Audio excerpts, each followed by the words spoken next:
Sermão do Monte, as Bem-aventuranças. Mateus capítulo 5, do verso 1 ao verso 3. Eu quero fazer uma série, se Deus assim permitir, no capítulo todo. Mas hoje a gente vai tratar de um versículo, o versículo 3. Versículo 1 diz assim: Vendo Jesus as multidões, subiu ao monte, e como se assentassem, aproximou os seus discípulos, e ele passou a ensiná-los, dizendo: Bem-aventurados os humildes de espírito, porque deles é o reino dos céus. Jesus veio trazer um reino celestial. Bem-aventurado aqueles que são pobres de espírito, porque deles é o reino dos céus. Jesus mesmo falou: arrependei-vos, porque é chegado o reino dos céus. Os judeus esperavam um reino terreno, que o Messias viria e libertaria Israel do poder de Roma. Mas esse sermão é um sermão maravilhoso. Ele vai falar com você. Ele vai falar, vai tocar no seu coração. Pode ter certeza. A palavra de Deus é eficaz para transformar e para libertar. Este texto abre o que nós chamamos de o maior sermão da história, o Sermão do Monte. Jesus é o maior pregador de todos os tempos. Ele é a própria palavra encarnada. Imagine aquela multidão está ouvindo o próprio Deus falando com eles. Aquele que se fez carne e habitou entre nós. Ele é a verdade. Este sermão é o primeiro de 5 grandes blocos do ensino que aparece em Mateus, que apresenta mais informação sobre os padrões éticos da soberania de Deus e do reino de Deus, do que qualquer outra passagem, portanto, tem sido extremamente valorizado pela igreja. A maioria dos cristãos conhece o Sermão do Monte. Suas palavras são verdades, suas obras, milagres, sua vida, modelo, sua morte, um sacrifício. O ministério de Jesus era do ensino. Ele chamava as multidões o seguia e ele aproveitava para ensinar. Provavelmente esse sermão ele foi pronunciado na primavera, após Jesus ter passado uma noite em oração. Lucas capítulo 6, o verso 12 diz assim, que é o paralelo de Mateus. Naqueles dias, retirou-se para o monte a fim de orar e passou a noite orando a Deus. Jesus está no monte, ele está orando a Deus e dali ele desce e escolhe os discípulos. Jesus é o maior pregador e ele prega sobre a verdadeira felicidade neste sermão. Bem-aventurado significa o quê? Mais do que feliz. O cristianismo é a religião do prazer e da felicidade. Salomão buscou felicidade na bebida, na riqueza, no sexo, na fama e viu que tudo era vaidade. Eclesiastes capítulo 2. Então, a busca pelo prazer terreno é vaidade. As pessoas estão buscando coisas gloriosas, mas é coisa terrena.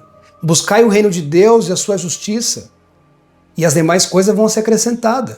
Então, o nosso propósito como cristão é olhar para o reino, olhar para aquele que veio e se fez carne e habita entre nós. Porque Jesus, ele foi ao Pai, mas ele enviou o seu Santo Espírito, que é o próprio Deus, e fala aos nossos corações. John Piper ele disse assim, que o problema não é a busca do prazer, mas o contentamento com o prazer terreno. Carnal, raso, passageiro, Deus nos criou para o prazer. Não é errado buscar as coisas terrenas, mas se você busca as coisas terrenas somente para alimentar a sua vida, buscar as coisas terrenas, irmãos, é buscar coisas que são passageiras, que são coisas transitórias. A busca da felicidade é legítima. O verdadeiro prazer está em Deus. Então, tudo que nós buscamos, se nós buscarmos algo de Deus, então existe prazer, algo legítimo. O fim principal do homem é glorificar a Deus para sempre. Então o nosso dever, como criaturas, como filhos, é glorificar a Deus. E no final de tudo, Deus é glorificado. Versículo 1 e versículo 2. Vendo Jesus as multidões, subiu ao monte e, como se assentasse, aproximou-se os seus discípulos. E ele passou a ensiná-los, dizendo: em conexão com a localização do sermão, de acordo com Lucas, que é o paralelo, o sermão foi pronunciado no lugar plano. Mateus diz que Jesus estava no monte. Lucas diz que Jesus estava no lugar plano. Lucas capítulo 6, verso 17. Descendo com eles, parou no lugar, numa planura, onde se encontravam muitos discípulos, seus, grandes multidões do povo, de toda a Judéia e Jerusalém, do litoral de Tiro e de Sidom.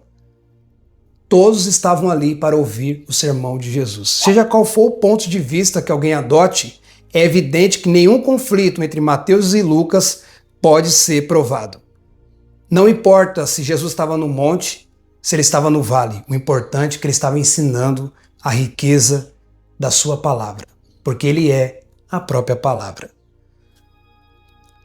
Naquele monte, Jesus passou a ensinar sobre a verdadeira felicidade. Felicidade é abraçar o que o mundo repudia e repudiar o que o mundo aplaude.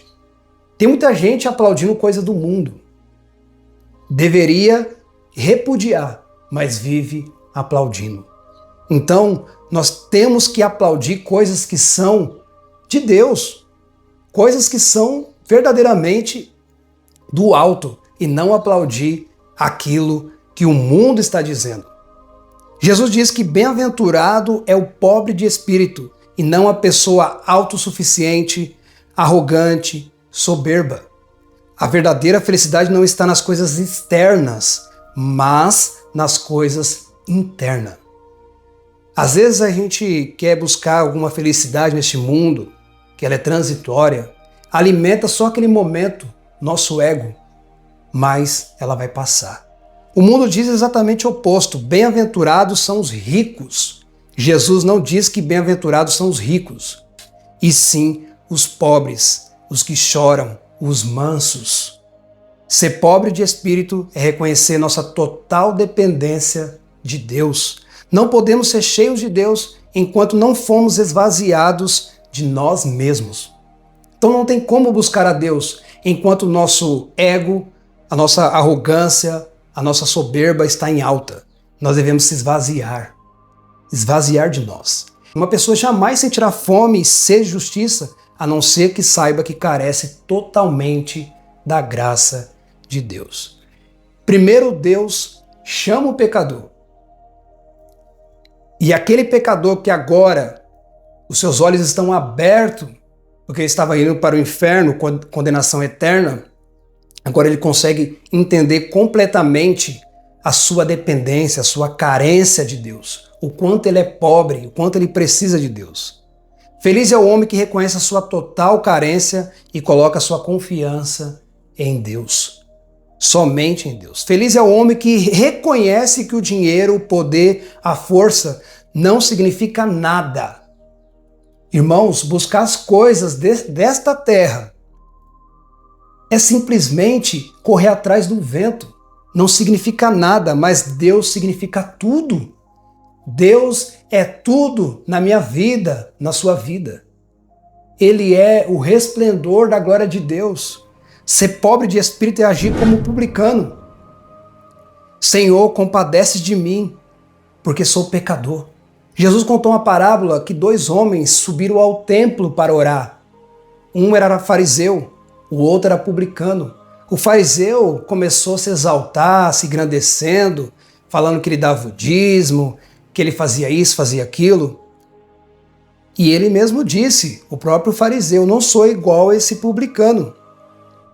E o publicano, de longe, não conseguia nem se achegar ao templo, de longe, batia no peito e dizia: Senhor, compadece de mim, porque eu sou pecador. Jesus falou: quem desceu justificado? O religioso ou o publicano? Aquele que se exalta será humilhado, e aquele que se humilha será exaltado. Então, Quem é justificado pelos seus pecados? É aquele que se humilha diante de Deus. Moisés, ele disse: Senhor, quem sou eu? Eu não sei falar. Isaías clamou: ai de mim, estou perdido. Você lembra de Isaías quando ele viu, ele teve aquela visão? Ai de mim, que ele viu Deus santo, santo, santo, ele viu a glória de Deus. Ai de mim, Senhor, eu estou perdido. Pedro gritou: Senhor, afasta-te de mim, porque sou pecador. Paulo clamou: miserável homem que sou. Então aquele que se exalta diante de Deus, ele é humilhado. O pobre de espírito é aquele que reconhece a sua carência, a sua dependência de Deus. Mas aqueles que são pobres de espírito, esse que é de fato que são ricos. Nós somos ricos no Senhor, porque nós reconhecemos a nossa pobreza. Com pobres são aqueles que pensam que são ricos. Jesus disse para a igreja de Laodiceia: você é pobre e miserável. Mas Jesus disse para a pobre igreja de Esmina: conheço a tua pobreza, mas és rica. Deus conhece, Deus sonda. Jesus não proclama que essas pessoas são bem-aventuradas em virtude de serem pobres de bens materiais, ainda que também sejam. Existem muitas pessoas no mundo que são pobres. Se você colocar no paralelo pobreza espiritual e pobreza material, muita gente no mundo é pobre e necessitada. Mas Jesus está falando no monte sobre pobreza espiritual. São chamados por serem pobres de espírito, ou seja, são aqueles que se convenceram da sua pobreza espiritual. Tornaram-se conscientes da sua miséria e necessidade. Seu velho orgulho foi quebrado. Que Deus nos ajude, irmãos. Nós possamos buscar o reino de Deus, buscar as coisas celestiais, porque nós somos carentes da graça de Deus. Senhor, eu oro nesse dia. Deus, visita aqueles que ainda não foram encontrados, que ainda estão longe dos teus caminhos. Pai, eu te peço, Senhor. O Senhor é o pastor verdadeiro. O Senhor é o dono do reino. O Senhor é a própria palavra encarnada. Aqueles que estão se exaltando, aqueles pastores, pregadores que se acham que sem ele as coisas não acontecem na igreja. Ó Pai, tenha misericórdia dessas pessoas, ó Pai. Ó Senhor, ajuda-nos, ó Pai, ser mais humildes, tanto, ó Pai, nesta vida terrena, quanto na vida espiritual. Que não sejamos igual aquele religioso que batia no peito dizendo que era o máximo, mas que possamos se parecer com aquele publicano que disse: miserável homem que sou, eu não mereço a tua graça. Nós somos justificados mediante ao teu perdão, ao teu sacrifício na cruz do Calvário. Ajuda-nos, ó Pai, e seremos ajudados. Fortalece e seremos fortalecidos. Santifica-nos na tua verdade. A tua palavra é a verdade suprema. Ajuda-nos, ó Pai, porque sem ti nada podemos fazer. Nós somos mais do que felizes, porque fazemos parte do teu reino, não por causa dos nossos méritos, por causa do teu mérito, ó Pai. Porque não temos nada em nós que possamos fazer para ganhar o céu, mas tudo vem de ti, tudo é para a tua glória. O Senhor nos criou para louvor da tua glória, para glorificar o Senhor somente. Ó Senhor, precisamos de ti, somos carentes, pobres, necessitados.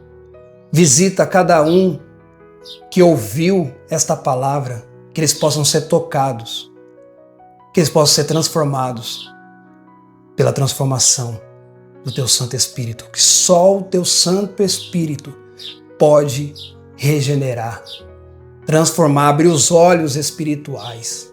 Somente o Senhor. Ó Pai, é que eu te peço, em nome de Jesus. Amém. Inscreva-se no canal, ative o sininho para não perder nenhum vídeo. Deixe seus comentários e sugestões.